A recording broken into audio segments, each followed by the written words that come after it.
My father was, he is on the left here, my father was officer of the General Staff of the Soviet Army.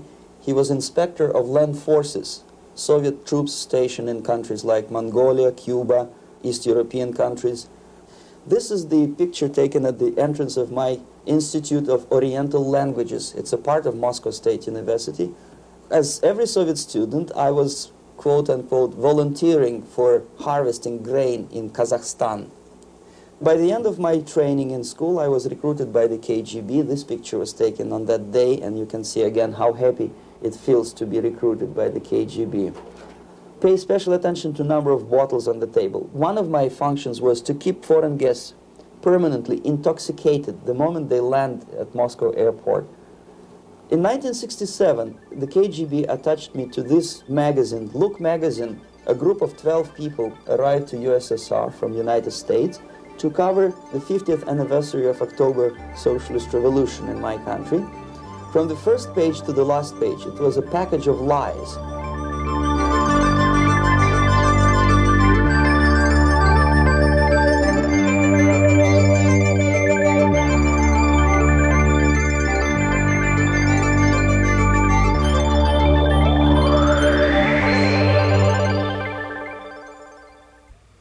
Our conversation is with Mr. Yuri Alexandrovich Bezmenov. Mr. Bezmenov was born in 1939 in a suburb of Moscow. He was the son of a high-ranking Soviet Army officer. He was educated in the elite schools inside the Soviet Union and became an expert in Indian culture and Indian languages. He had an outstanding career with Novosti, which was the, and still is, I should say, the press arm or the press agency of the Soviet Union. It turns out that this is also a front for the KGB.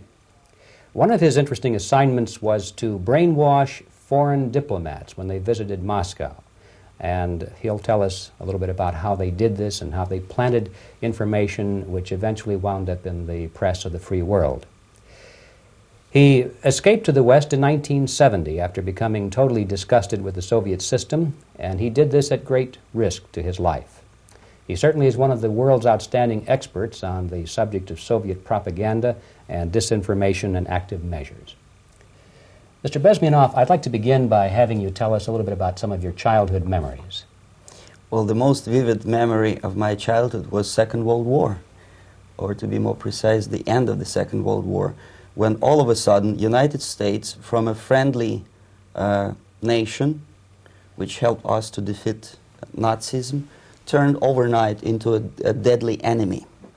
And it was very shocking because all newspapers were trying to present an image of belligerent, aggressive American imperialism. Most of the things that we were taught is that United States is aggressive power, which is just about to invade our beautiful, free, socialist country, that American CIA is dropping Colorado beetles on our beautiful potato fields to eliminate our crops, and each schoolboy had a picture of Colorado bug on the back page of his notebook, and we were instructed to go into collective fields to search for those little Colorado bugs. Of course, we couldn't find any, neither we could find many potatoes, and that was explained again by the encroachments of the decadent imperialist power. The anti-American paranoia, hysteria in the Soviet propaganda was to such of such a higher degree that many less skeptical people or less stubborn would really believe that United States is just about to invade our beautiful motherland, and some secretly hope that it will come true. That's interesting. Yes. Well, getting back to life inside the Soviet Union or inside communist countries in general, in this country, at the university level primarily, we read and hear that the Soviet system is different from ours, but not that different, and that there is a convergence developing between all of the systems of the world, and that really it doesn't make an awful lot of difference what system you live under because you have corruption and dishonesty and tyranny and all that sort of thing. From your personal experience, what is the difference between life under communism and life in the United States? Well, life is obviously very much different for simple reason that the Soviet Union is a state capitalist economically. It's a state capitalism where an individual has absolutely no rights, no value, his life is nothing, it's just like an insect. He is disposable, whereby in the United States even the worst criminal is treated as a human being. He has a fair trial, and some of them capitalize on their crimes. They publish their memoirs in their prisons and get handsomely paid by your crazy publishers. The differences, of course, in the daily life are very various, depending on whom we are talking about. In my own private life, I never suffered from communism simply because I was brought up in a family of high-ranking military officer. Most of the doors were open for me. Most of my expenses were paid by the government, and I never had any troubles with the authorities or with the police. So, in other words, I would say I enjoyed, or I had good reasons to enjoy, all the advantages of so-called socialist system. Mm-hmm. My main motivations to defect had nothing to do with affluence. It was mainly moral indignation, moral protest, rebellion against the inhuman methods of the Soviet system. Well, specifically, what did you object to? I objected, first of all, against oppression of my own dissidents and intellectuals. And that was the most disgusting thing that I witnessed as a young man, young student, who was brought up at a very troublesome period in our history, from Stalin to Khrushchev, from total tyranny and oppression to some kind of liberalization. Second, when I started working for the Soviet embassy in India, to my horror, I discovered that we are millions times more oppressive than any colonial or imperialist power in the history of mankind. That my country brings to India not freedom, progress, and friendship between the nations, but racism, exploitation, and slavery, and of course economical inefficiency to this country. Since I fell in love with India, I developed something which by KGB standards is extremely dangerous thing. It's called split loyalty, when an agent likes a country of assignment more than his own country. I literally fell in love with this beautiful country, a country of great contrasts, but also great humility, great tolerance, and philosophical and intellectual freedoms.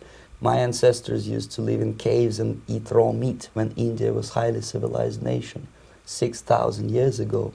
So obviously the choice was not to the advantage of my own nation. I decided to defect and to entirely dissociate myself from that brutal regime. Mr. Bezmenov, we've read a lot about the concentration camps and the slave labor camps under the Stalin regime. Now the general impression in America is that those things are part of the past. Are they still going on today, or what is the status? Yes. There is no qualitative change in the Soviet concentration camp system. There are changes in numbers of prisoners. Again, this is unreliable Soviet statistics. We don't know how many political prisoners are there in the Soviet concentration camps. But we sure know from various sources that at each particular time there are close to 25 to 30 million of Soviet citizens who are virtually kept as slaves in forced labor camp system. The size of population of a country like Canada is serving terms as prisoners. Incredible. So I would say that those intellectuals who try to convince American public that concentration camp system is a thing of a past are either conscientiously misleading public opinion, or they are not very intellectual people. They're selectively blind. They lack intellectual honesty when they say that. Well, we've spoken about the intellectuals in this country and also the intellectuals in the Soviet Union.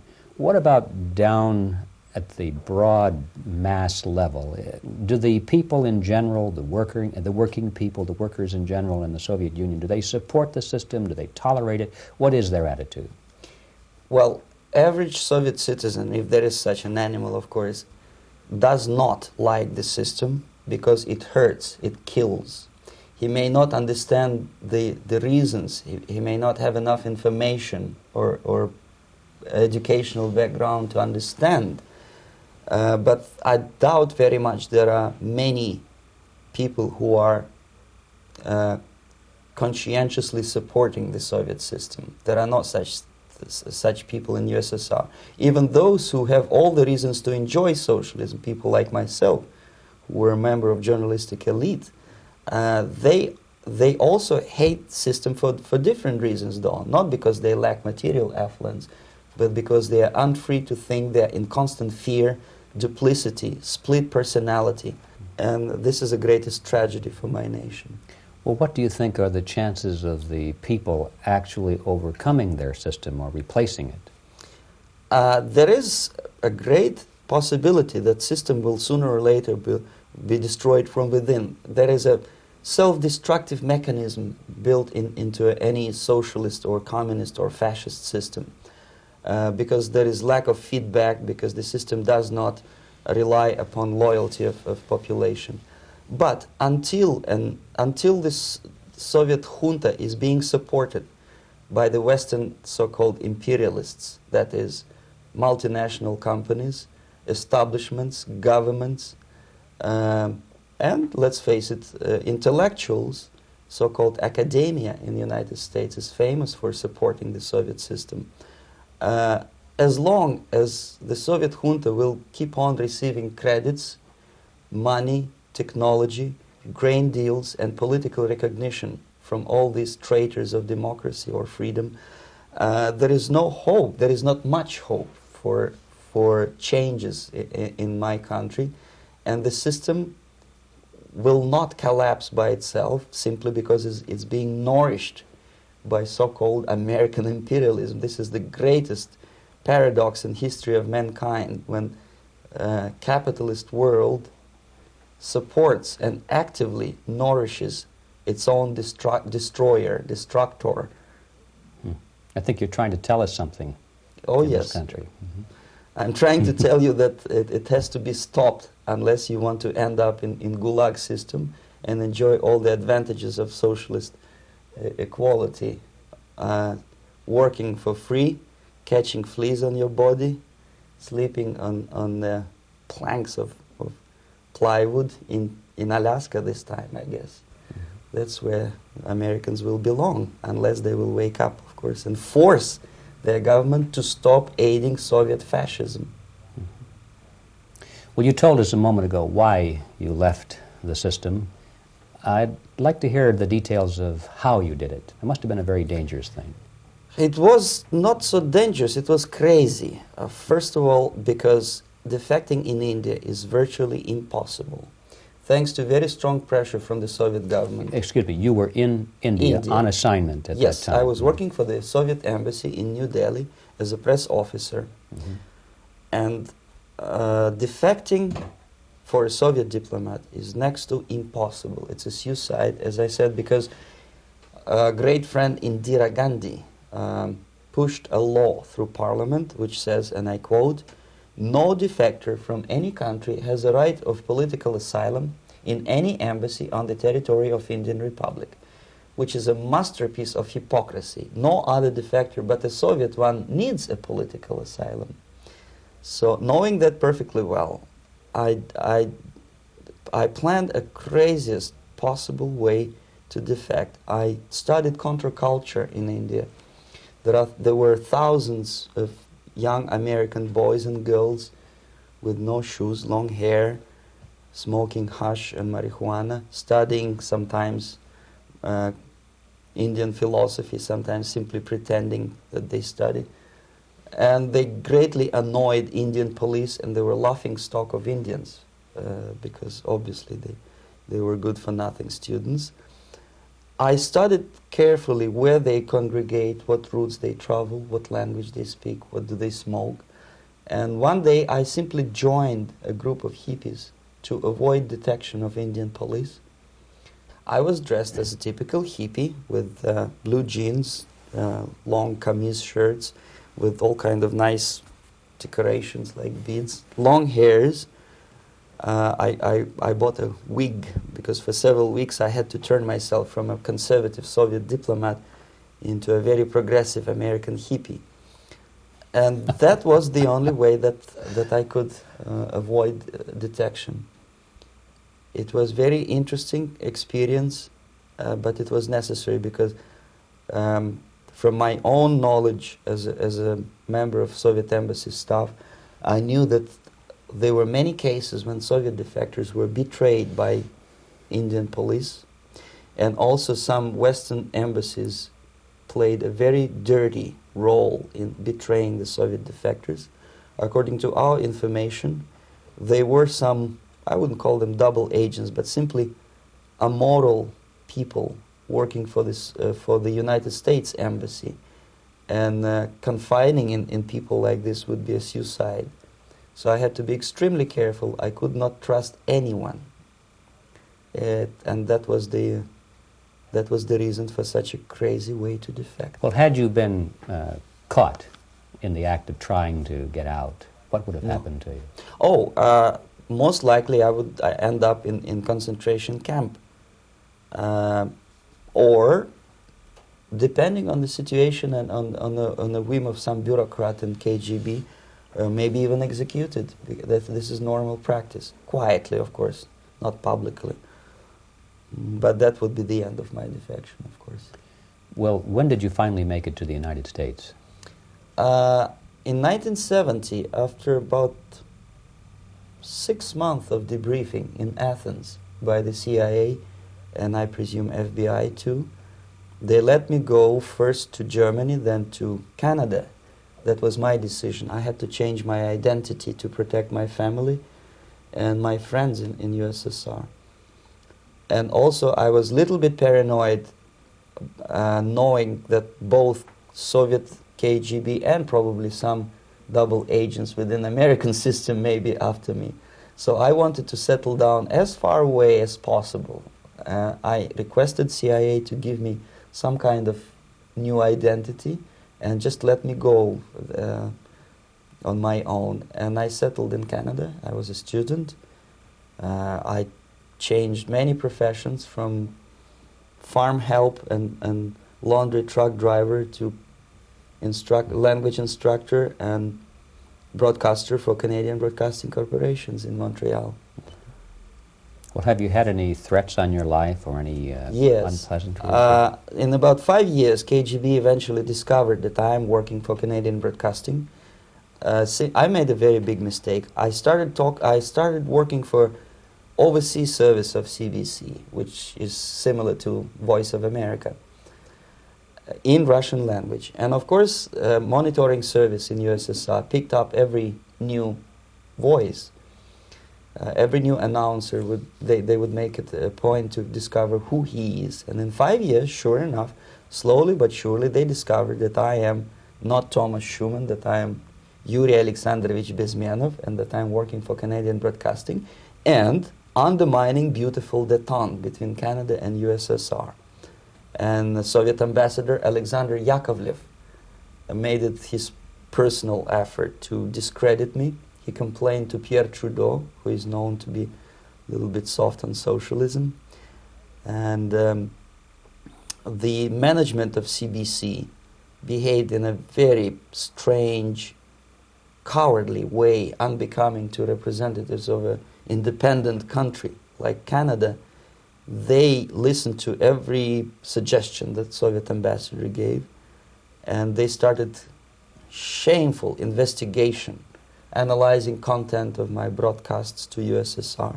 And sure enough, they discovered that some of my statements were probably would be offending to the Soviet Politburo. So I had to leave my job. And of course, subtle intimidations. They would say something like, please cross the street carefully because, you know, traffic is very heavy in Quebec. And fortunately, I know about the psychology and the logic of activity of the KGB, and I never allowed myself to be intimidated. This is the worst thing. This is what they expect a person, a defector, to be intimidated. Once they spot that you are scared, they keep on developing that line. And then eventually you either have to give up entirely and work for them, or they neutralize you. They would definitely stop all kind of political activity, which they failed to do in my case, because I was stubbornly working for the Canadian Broadcasting. And in response to their intimidations, I said that, look, this is a free country, and I am as free as you are. And I also can drive very fast. And gun control is not yet established in Canada, so I had a couple of good shotguns in my basement. So welcome to visit me someday with your Kalashnikovs machine guns. So obviously it didn't work. Intimidation didn't work. So they tried different approach, as I described. They approached on the highest level, on the level of Canadian bureaucracy. And on that level they were on successful. that level they were successful. On individual level they failed flat. Mr. Bezmenov has brought a series of slides with him that he has taken from the Soviet Union, and I think this is a good time to take a look at the slides. Yes. Now, the viewers will be able to see these slides as we talk about them. Yes, this is a collection of slides which are, some of them are snapshots from my family album, some of them are documents which I smuggled from the Soviet embassy, and some are reproductions from local mass media. I usually show them to establish my credibility as a defector. This is a picture of my native town, Mytishi, about 20 miles north from Moscow. Characteristically, there's a statue of Comrade Lenin in the central square. This is myself at the age of 7, again, characteristically, under the statue of Comrade Stalin, extending his friendly hand to peoples of the world. At that age, of course, I was still idealistically minded young communist, and I still believe that sooner or later things will go for better. But I realized that the system stinks, that something is fishy, and that ideology is fake. And the propaganda about advanced Soviet agriculture simply didn't meet the criteria of reality. If they talk about abundance of food and there is none in the stores, there must be something wrong. My father was, he is on the left here, my father was officer of the General Staff of the Soviet Army. He was inspector of land forces, Soviet troops stationed in countries like Mongolia, Cuba, East European countries. Were he alive today, most likely he would be inspecting Soviet troops in Nicaragua, Angola, and many other parts of the world. Fortunately, he died and he didn't see the disgrace, because deep inside he was a Russian patriot. He didn't like the idea of expanding Soviet military might, especially in the areas where we were not welcomed at all. Unlike many other military officers, he was reporting directly to the Minister of Defense, bypassing KGB and diplomatic service. In other words, he was a trusted military professional. And my impression that this type of people are much less hawkish and adventuristic than party bureaucrats in Kremlin. When American mass media describes Soviet military as potentially dangerous counterpart for Pentagon, I simply laugh, because I know better. I know that the most dangerous part of the Soviet power structures are not military at all. Most likely, if they come to power in my country, they'll be more sensible negotiators for nuclear disarmament and withdrawal of the Soviet troops from many parts of the world. But if someone from the party structure or the KGB structure were to give the orders for a military they have to obey, they yes, would follow. Because they are professional military. But they, you see, the triangle of power and hate in USSR is the party at the top, the party elite, the oligarchy of the party, then the military and the KGB at the bottom. They hate each other. And the most hated triangle, the most hated corner of the triangle is the Communist Party bureaucrats. They are the most adventuristic, senile megalomaniacs. They can start war, I wouldn't be surprised. Not the military. They know what war is. Yes. At least my father did. This is the picture taken at the entrance of my Institute of Oriental Languages. It's a part of Moscow State University. I graduated in 1963. And I Now, excuse me, which one were you on? I am on the right. You're on the right. And on the left is my my schoolmate Vadim Smirnov, who later was a apparatchik in the Central Committee of the Soviet Union Communist Party. What is an apparatchik? It's a functionary, something like civil service in British Empire. Someone who is never fired from the service. He stays there internally. He may not be promoted too high, but he's a dependable bureaucrat who will stay forever. I studied not only languages, but also history, literature, even music. I'm on this picture. I'm trying to learn how to play Indian musical instrument. I even tried to look like an Indian when I was second-year student. Not bad, really. Yes, actually, it was strongly encouraged by the instructors in my school, because the graduates of my school were later on employed as diplomats, foreign journalists, or spies. As every Soviet student, I was quote-unquote volunteering for harvesting grain in Kazakhstan. This is the biggest agricultural blunder of the Soviet government. But I didn't have much choice, of course, because the communist motto borrowed from the Bible says, "Those who do not work shall not eat." And you can see me eating, therefore I was working, and you can see how happy I was about it. I went through a very extensive physical and military training, including the military games in areas, suburban areas of Moscow. And here, for example, we are on a tour in Arkhangelsk area.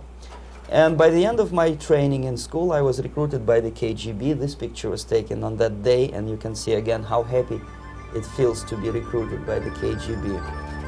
Our conversation with Yuri Alexandrovich Bezmenov, who is a defector from the Soviet Union, a former propaganda agent for Novosti and the KGB, will continue after this message.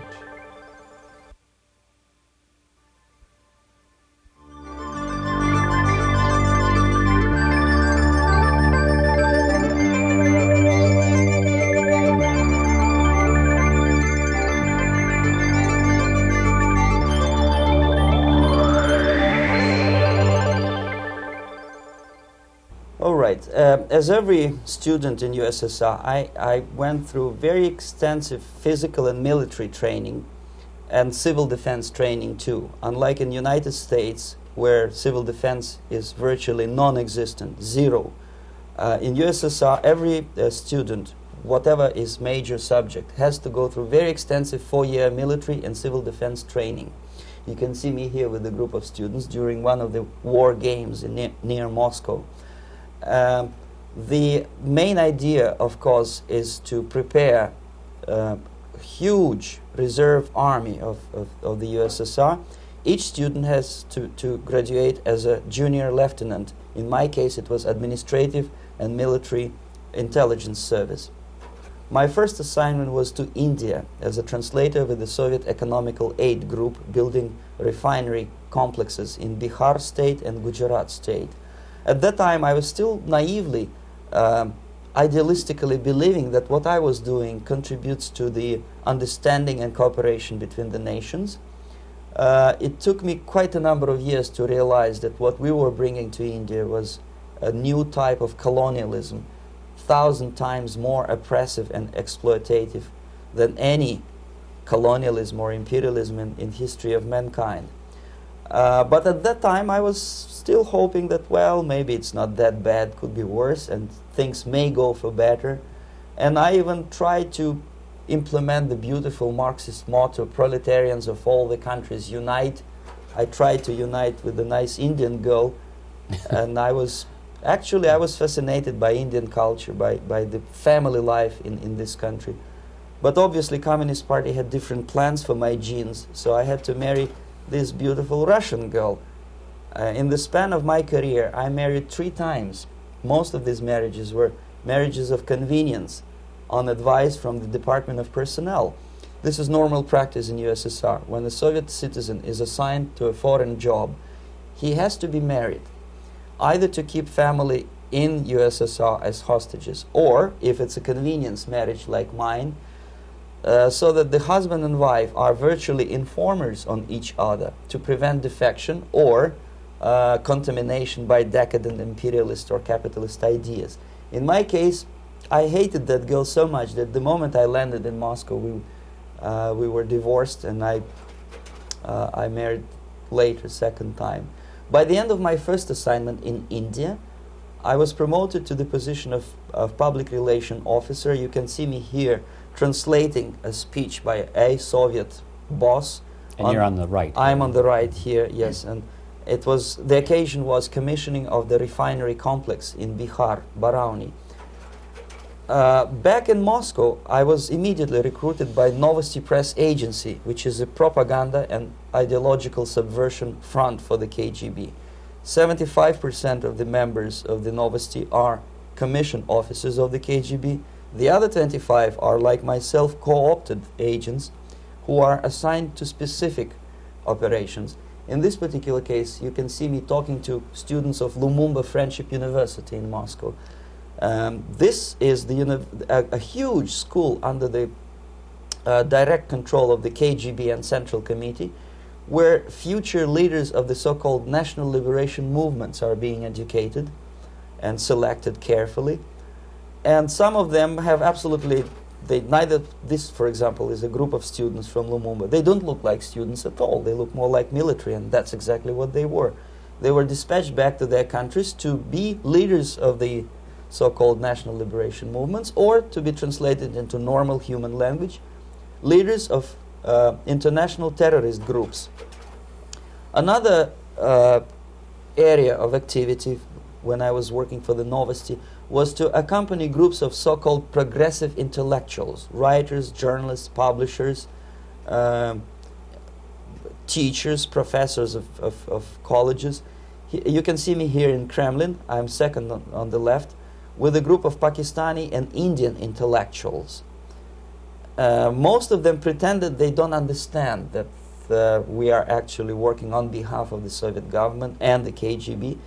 They pretended that they are actually being guests, VIP intellectuals, that they are treated according to their merits and their intellectual abilities.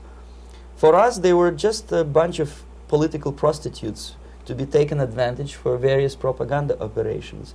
Therefore, you can see perfectly well the senior colleague of mine on the left doesn't really have that much respect on his face, and myself with a very skeptical smile, typical KGB sarcastic smile, anticipating another victim of ideological brainwashing. This is how a typical conference in Novosti headquarters in Moscow looked like. Sitting in the middle is Boris Burkov, the then director of Novosti Press Agency, high-ranking party bureaucrat in the Department of Propaganda. I am standing next to a famous Indian poet, Sumitranandan Pant. He was famous because he was an author. He was the author of a famous poem titled Rhapsody to Lenin. That's why he was invited to USSR, and everything was paid by the Soviet government. Pay special attention to number of bottles on the table. This is one of the ways to kill the awareness or curiosity of foreign journalists.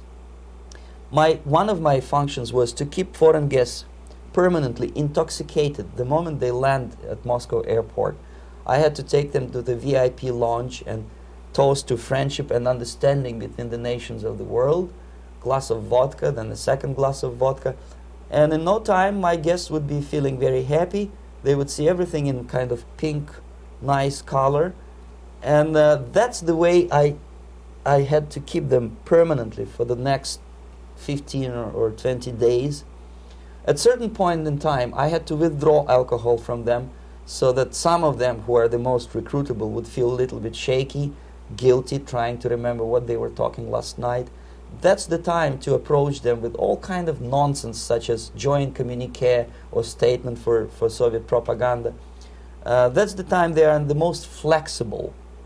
And of course, what they didn't understand, they didn't realize or pretended not to realize, that myself, who was drinking together with them, was not drinking at all. I had ways to get rid of alcohol through various techniques, including special pills which were given to me by my colleagues. But they were taking it seriously. In other words, they would consume quite large volumes of alcohol and feel quite uneasy next morning.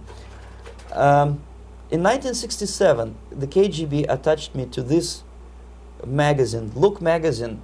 A group of 12 people arrived to USSR from United States to cover the 50th anniversary of October Socialist Revolution in my country.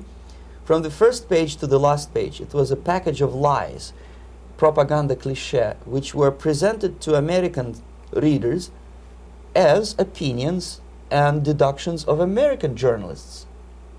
Nothing could be far from truth. These were not opinions. They were not opinions at all. They were the clichés which the Soviet propaganda wants American public to think that they think. If it does make any sense at all. It sure does, because from the viewpoint of the Soviet propaganda, although there are some subtle criticisms of the Soviet system, the basic message is that Russia today is a nice, functioning, efficient system supported by majority of population. That's the biggest lie. And of course, American intellectuals and journalists from Look magazine elaborated on that untruth in various different ways. They intellectualized that lie. They found all kinds of justifications for telling lies to American public. Excuse me, it was partly your job to make sure that they got these ideas, yes, and accepted them as their own ideas. Right. Actually, even before they arrived to USSR, and they paid astronomical sum of money for that visit, they were submitted, this Novosti Press Agency developed so-called backgrounders, 20-25 pages of information and opinions which were presented to the journalists even before they bought their tickets to Moscow.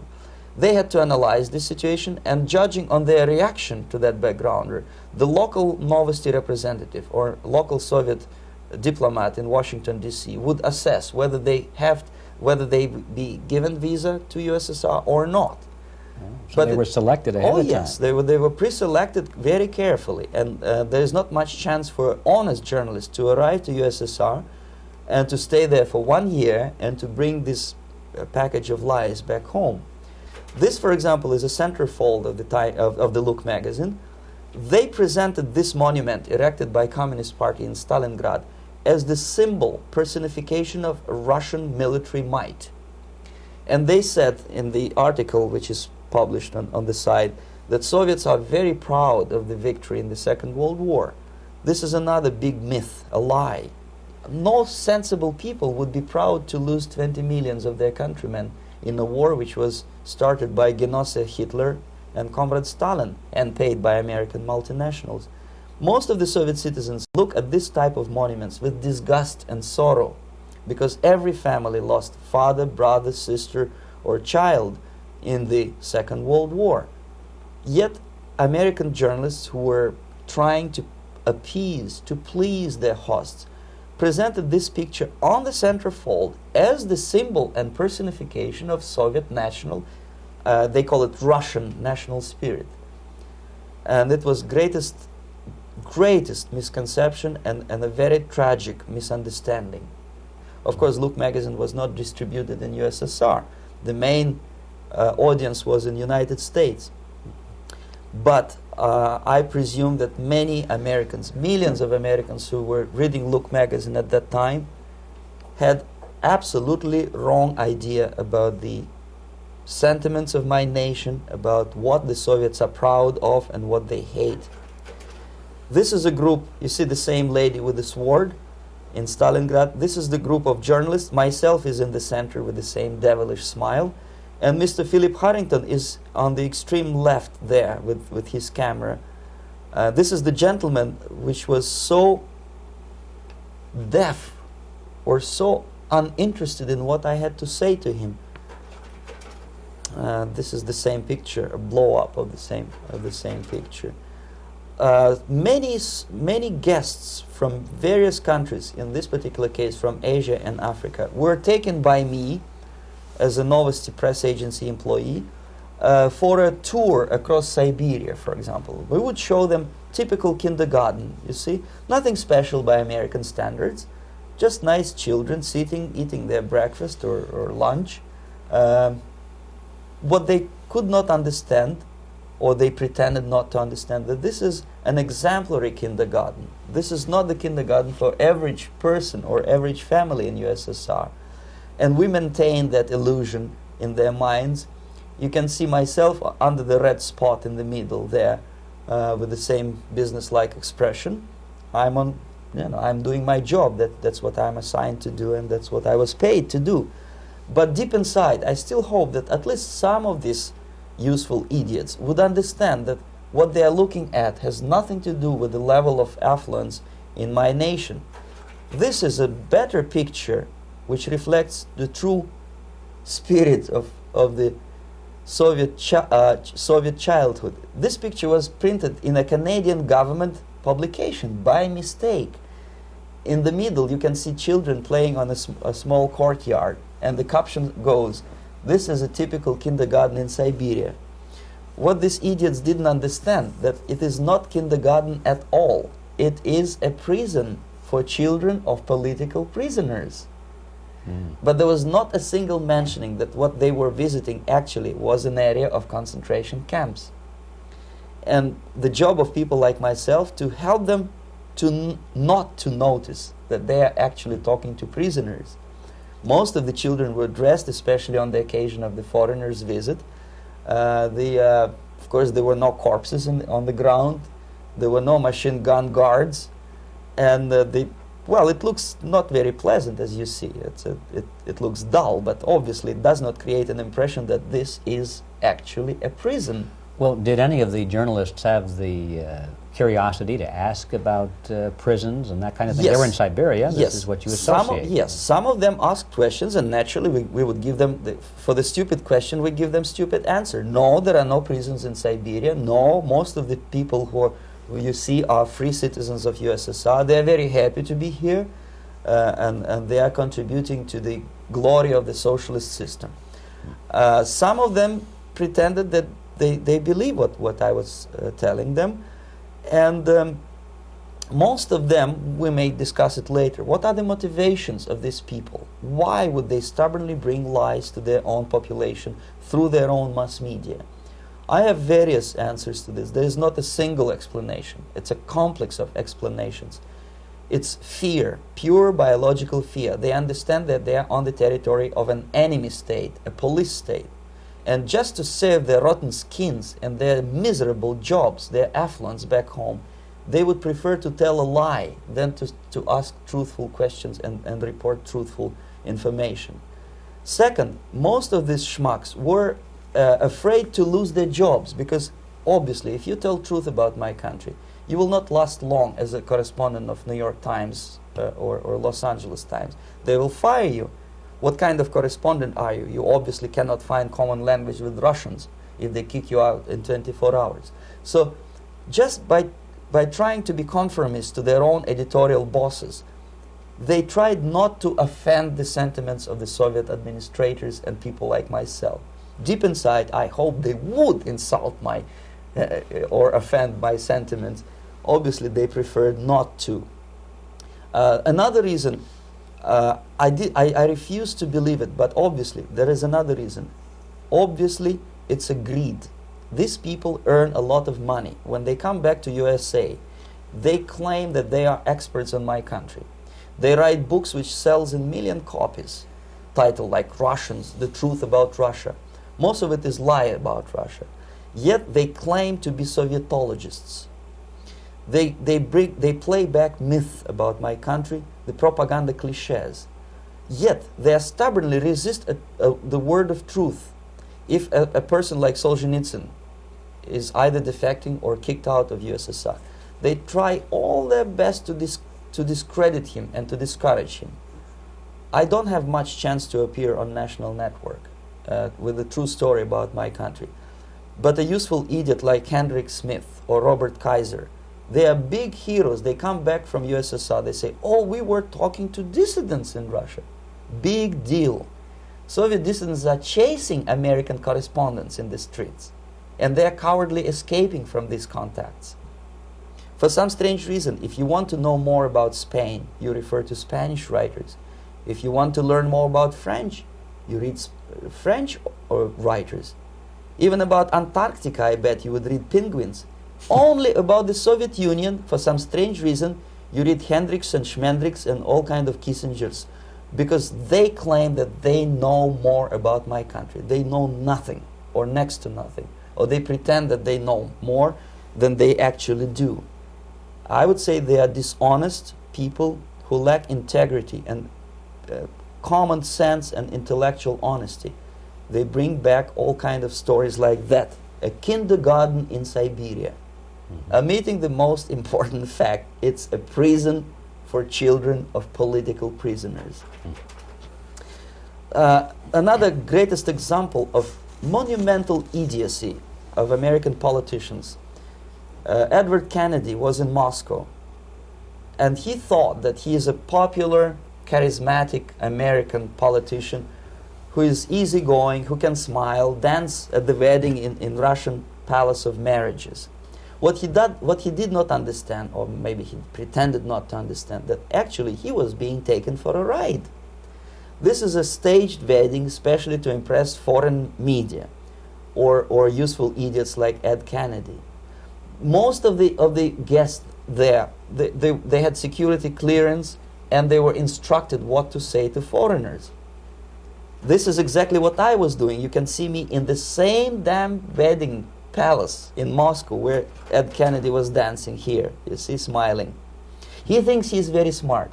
From the viewpoint of Russian citizens who observe this idiocy, he's narrow-minded, egocentrical idiot who tries to earn his own popularity through participation in propaganda farces like this. Here you can see myself. On the right, again, exemplary Soviet bride. On the left, 3 journalists from various countries, Asia, Africa, and Latin America.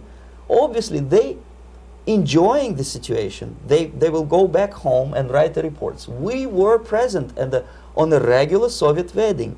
They were not present on a regular Soviet wedding. They were present, they were parts of a farce, of a circus performance. Another thing which I had to sometimes risking my life to explain to foreigners. Time magazine, for example, is very critical of South African racist regime. The whole article was dedicated to the shameful internal passport system where blacks are not allowing to live with whites. For some strange reason, for the last 14 years since my defection, nobody wanted to pay attention to my passport. This is my passport. It also shows my nationality, and it has a police rubber stamp, which is called propiska in Russian language, which assigns me to a certain area of residence. I cannot leave that area, same way as this black man cannot leave the area in South Africa. Yet we call South African government racist regime. Not a single Jane Schmonda or Fonda is brave enough, courageous enough to come to media and say, look, this is what happens in USSR. I send a copy of my passport to many American liberals and civil rights defenders and all the other useful idiots. They never bothered to answer me back. This shows what kind of integrity, what kind of honesty these people are. They're a bunch of hypocrites because they don't want to recognize a good example of racism in my country. This is the first stage of befriending a professor. You can see myself on the left with the same James Bond smile.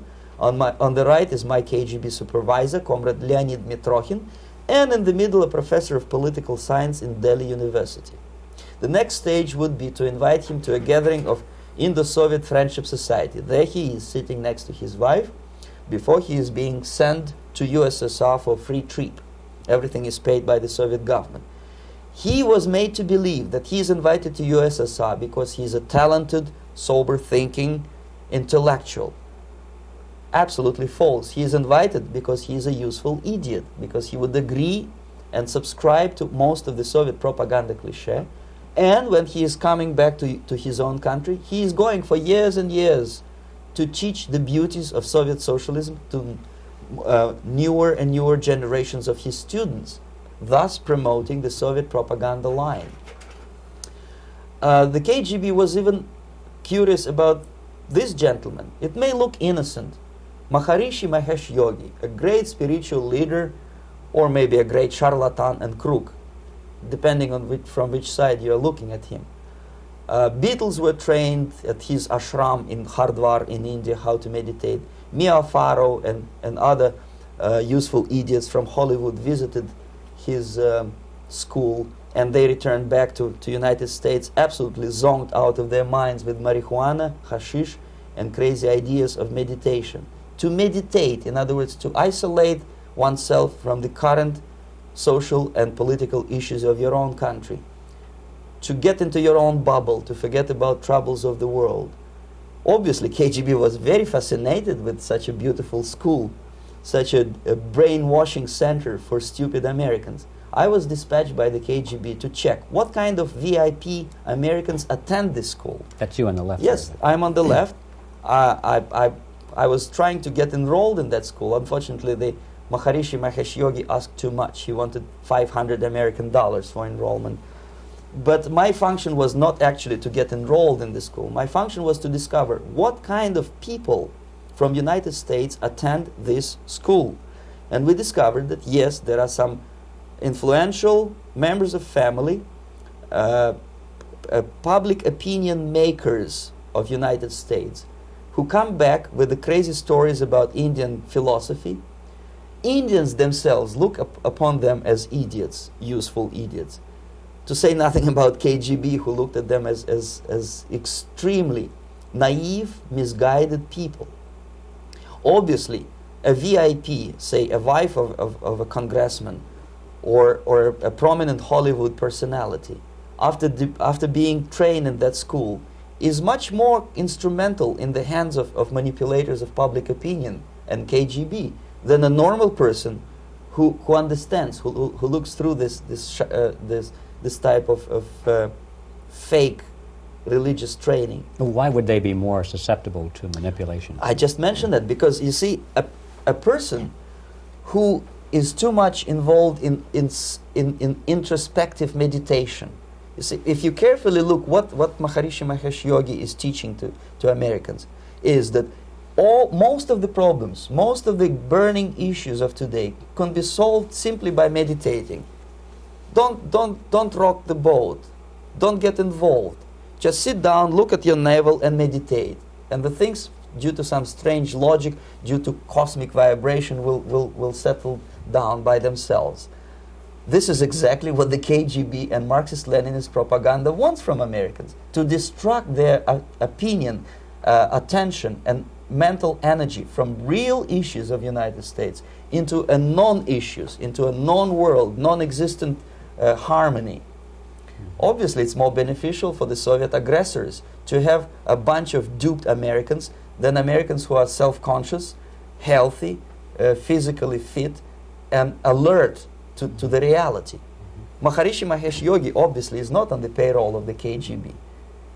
But whether he knows it or not, he contributes greatly to demoralization of American society.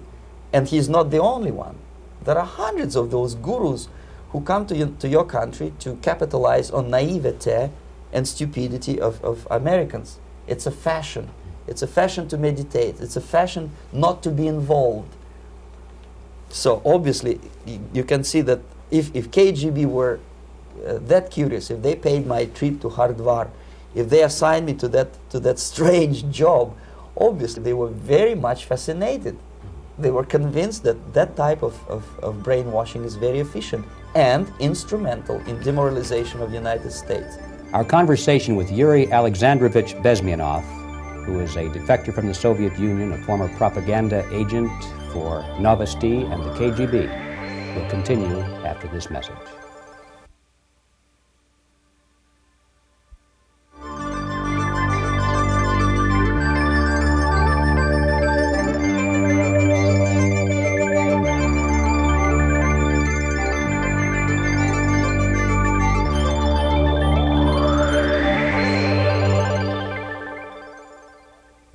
This picture shows the part of the building of USSR embassy and my supervisors. On the left is Comrade Mehdi, an Indian communist, and on the right, Comrade Mitrokhin, my supervisors in the secret department of research and counter-propaganda. It has nothing to do with either research or counter-propaganda. Most of the activity of that department was to compile huge volume of information on individuals who were instrumental in creating public opinion. Publishers, editors, journalists, actors, educationalists, professors of political science, members of parliament, representatives of business circles. Most of these people were divided roughly in two groups. Those who would toe the Soviet foreign policy, they would be promoted to the positions of power through media and public opinion manipulation. Those who refused the Soviet influence in their own country would be character assassinated or executed physically come revolution. Same way as in the small town of Hue in South Vietnam, several thousands of Vietnamese were executed in one night when the city was captured by Viet Cong for only 2 days. And American CIA could never figure out how could possibly communists know each individual, where he lives, where to get him, and would be arrested in one night, basically in some 4 hours before dawn, put on a van, taken out of the city limits and shot. The answer is very simple. Long before communists occupied the city, there was extensive network of informers, local Vietnamese citizens, who knew absolutely everything about people who are instrumental in public opinion, including barbers and taxi drivers. Everyone who was sympathetic to the United States was executed. Same thing was done under the guidance of the Soviet embassy in Hanoi, and same thing I was doing in New Delhi. To my horror, I discovered that in the files where people were doomed to execution, there were names of pro-Soviet journalists with whom I was personally friendly. Pro-Soviet? Yes. They were idealistically minded leftists who made several visits to USSR, and yet the KGB decided that come revolution or drastic changes in political structure of India, they will have to go. Why is that? Because they know too much. Simply because, you see, the useful idiots, the leftists who are idealistically believing in the beauty of Soviet socialist or communist or whatever system, when they get disillusioned, they become the worst enemies. That's why my KGB instructors specifically made a point, never bother with leftists. Forget about these political prostitutes. Aim higher. This was my instruction. Try to get into large circulation, established conservative media. Reach, filthy rich movie makers, intellectuals, so-called academic circles. Cynical, egocentric people who can look into your eyes with angelic expression and tell you a lie. These are the most recruitable people, people who lack moral principles, who are either too greedy or too suffer from self-importance. They feel that they matter a lot. These are the people who KGB wanted very much to recruit. But to eliminate the others, to execute the others, don't they serve some purpose? Wouldn't they be the ones they rely on? They serve purpose only at the stage of destabilization of a nation. For example, your leftists in the United States, all these professors and all these beautiful civil rights defenders, they are instrumental in the process of the subversion only to destabilize the nation. When their job is completed, they are not needed anymore. They know too much. Some of them, when they get disillusioned, when they see that Marxist-Leninists come to power, obviously they get offended. They think that they will come to power. That will never happen, of course. They will be lined up against the wall and shot. But they may turn into the most bitter enemies of Marxist-Leninists when they come to power. And that's what happened in Nicaragua. You remember most of these former Marxist-Leninists were either put to prison or one of them split, and now he's working against Sandinistas. It happened in Grenada when Maurice Bishop was already a Marxist. He was executed by a new Marxist who was more Marxist than this Marxist. Same happened in Afghanistan when first there was Taraki, he was killed by Amin, then Amin was killed by Babrak Karmal with the help of KGB. Same happened in Bangladesh when Mujibur Rahman, very pro-Soviet leftist, was assassinated by his own Marxist-Leninist military comrades. It's the same pattern everywhere. The moment they serve their purpose, all the useful idiots are either be executed entirely, all the idealistically minded Marxists, or exiled or put in prisons, like in Cuba. Many former Marxists are in Cuba, in prison. So most of the Indians who were cooperating with the Soviets, especially with our Department of Information of the USSR Embassy, were listed for execution. And when I discovered that fact, of course I was sick. I was mentally and physically sick. I thought that I'm going to explode one day during the briefing at the ambassador's office. I would stand up and say something that we are basically a bunch of murderers. That's what we are. It has nothing to do with friendship and understanding between the nation and blah, blah, blah. We are murderers. We behave as a bunch of thugs in a country which is hospitable to us, a country which with ancient traditions. But I did not defect. I tried to get the message across. To my horror, nobody wanted even to listen, least of all to believe what I had to say. And I tried all kinds of tricks. I would leak information through letters or lost documents or something like that. And still I got no message. The message was not published, even in the conservative mass media of India. The immediate impulse to defect was Bangladesh crisis, which was described by American correspondents as Islamic grassroots revolution, which is absolute baloney.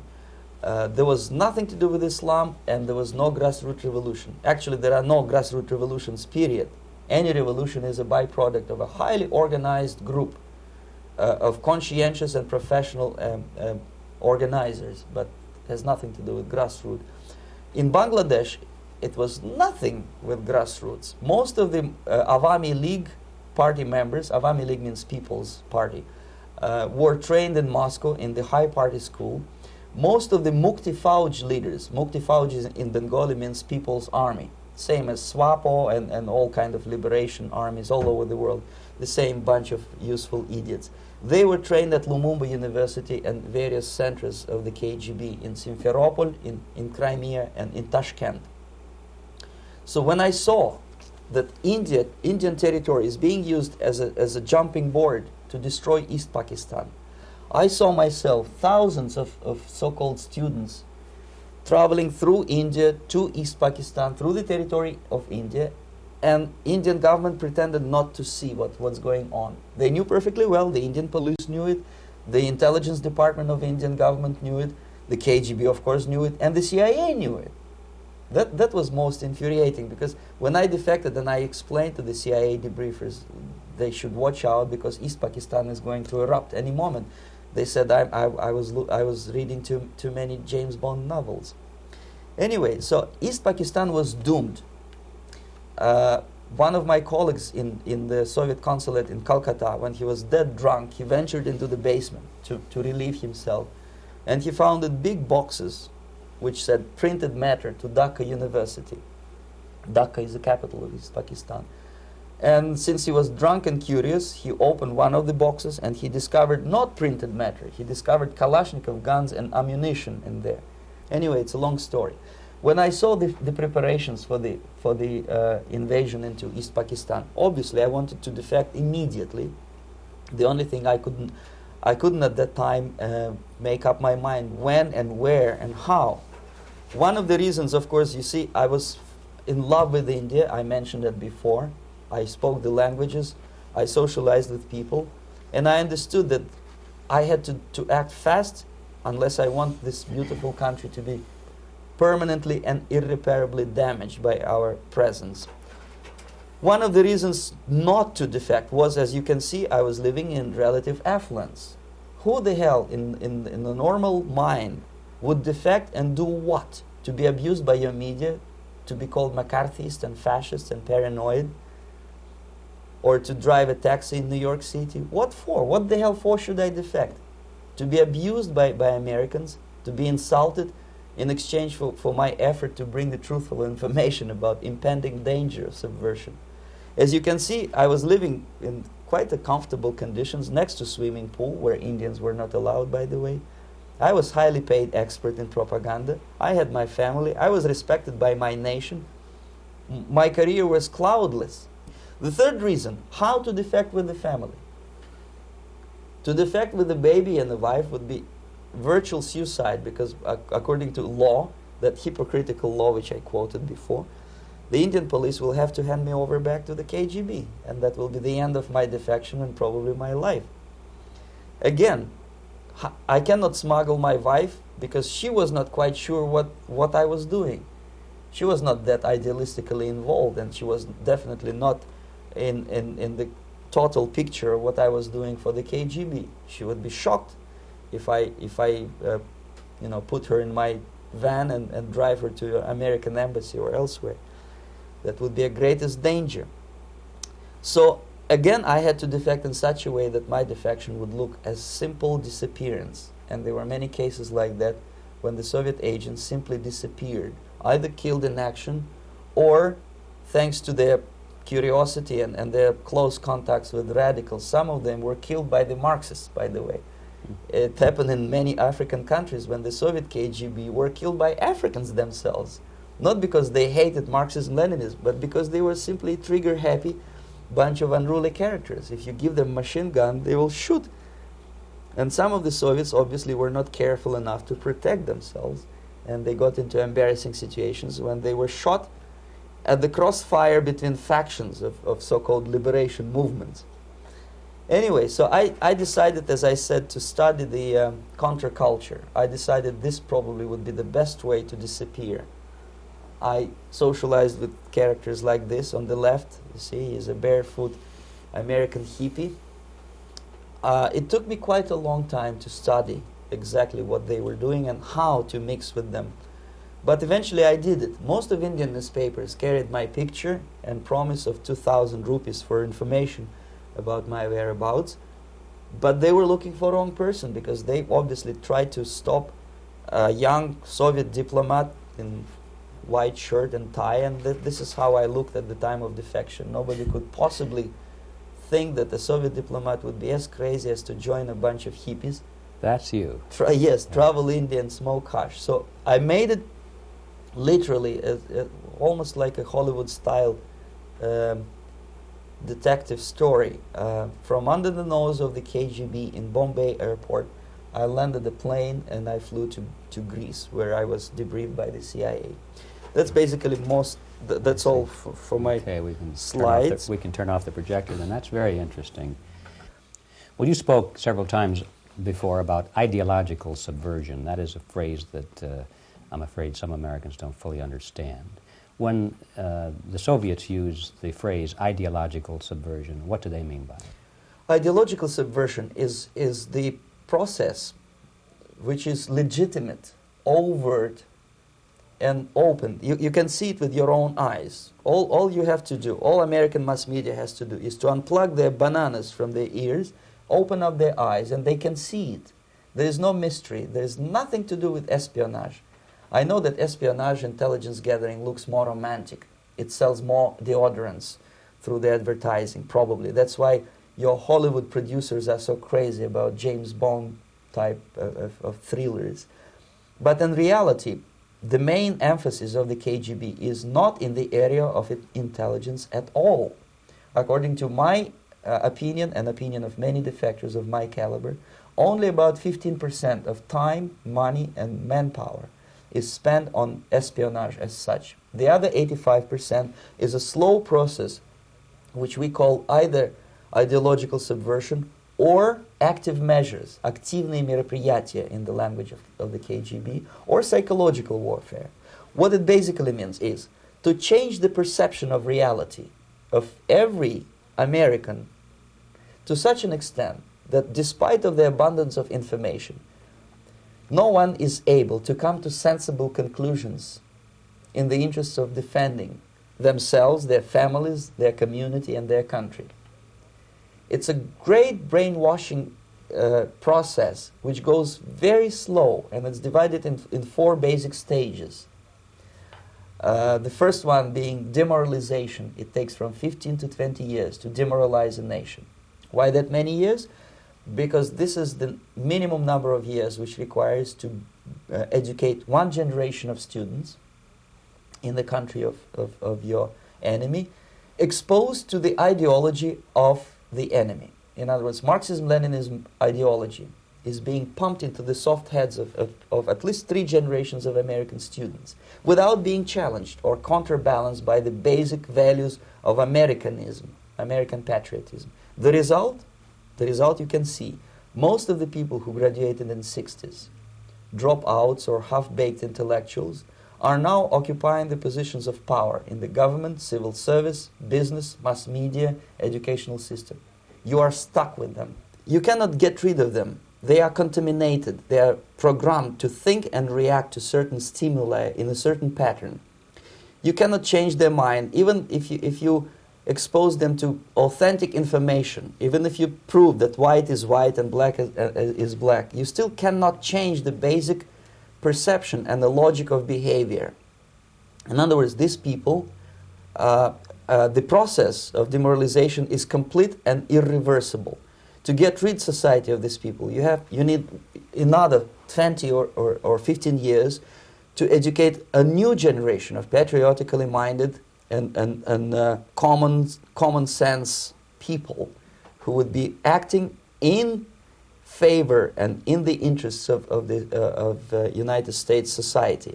And yet these people who've been programmed and, as you say, in place and Yes. who are favorable to an opening with the Soviet concept, these are the very people who would be marked for extermination in this country? Most of them, yes.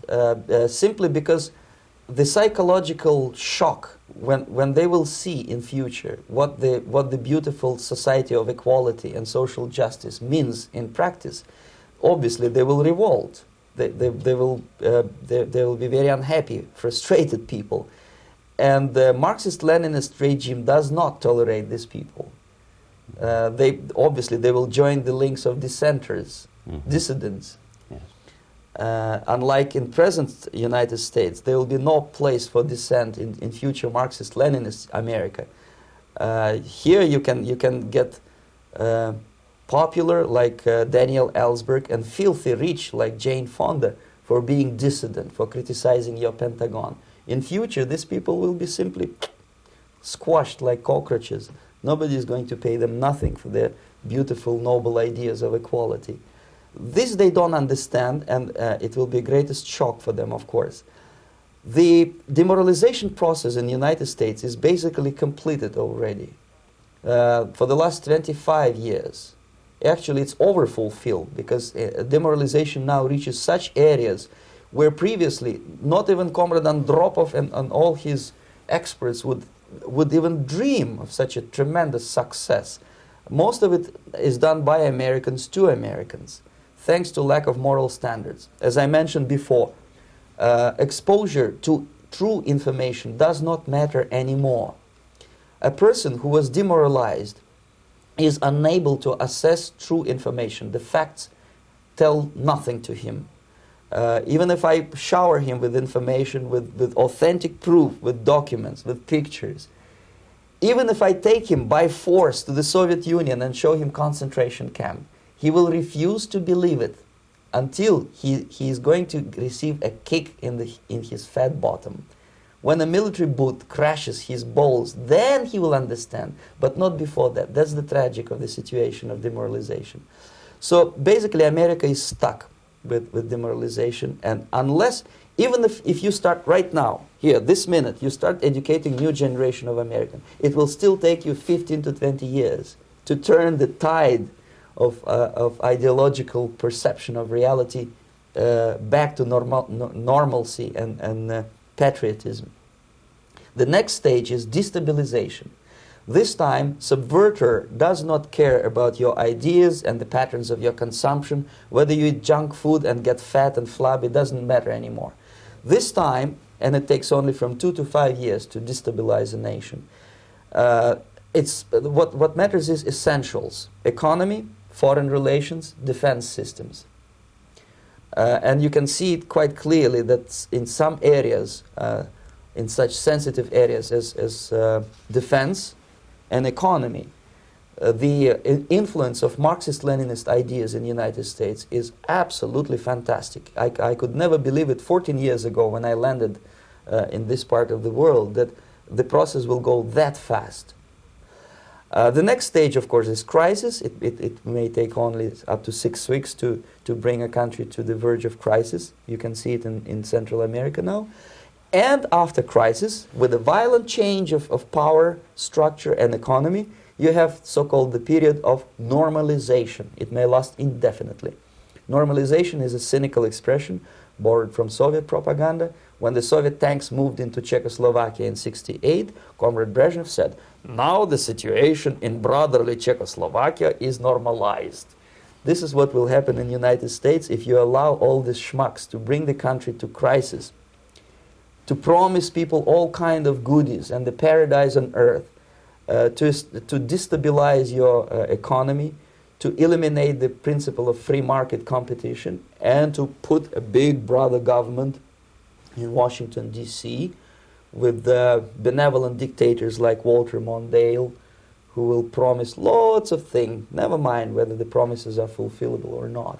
He will go to Moscow to kiss the bottoms of new generation of Soviet assassins, never mind. He will create false illusions that the situation is under control. Situation is not under control. Situation is disgustingly out of control.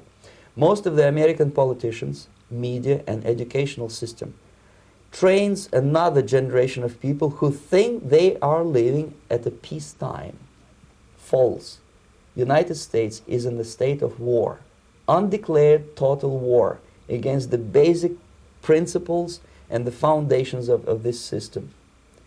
And the initiator of this war is not Comrade Andropov, of course. It's the system. However ridiculous it may sound, the world communist system or the world communist conspiracy, whether I scare some people or not, I don't give a hoot. If you are not scared by now, nothing can scare you. But you don't have to be paranoid about it. What actually happens now, that unlike myself, you have literally several years to live on unless the United States wake up. The time bomb is ticking. With every second, the disaster is coming closer and closer. Unlike myself, you will have nowhere to defect to, unless you want to live in Antarctica with penguins. This is it. This is the last country of freedom and possibility. Okay, so what do we do? What is your recommendation to the American people? Well, the immediate thing that comes to my mind is, of course, there must be a very strong national effort to educate people in the spirit of real patriotism, number one. Number two, to explain them the real danger of socialist, communist, whatever, welfare state, big brother government. If people will fail to grasp the impending danger of that development, nothing ever can help United States. You may kiss goodbye to your freedom, including freedoms to homosexuals, to prison inmate. All this freedom will vanish, evaporate in 5 seconds, including your precious lives. The second thing, the moment at least part of United States population is convinced that the danger is real, they have to force their government. And I'm not talking about sending letters, signing petitions, and all this beautiful, noble activity. I'm talking about forcing United States government to stop aiding communism.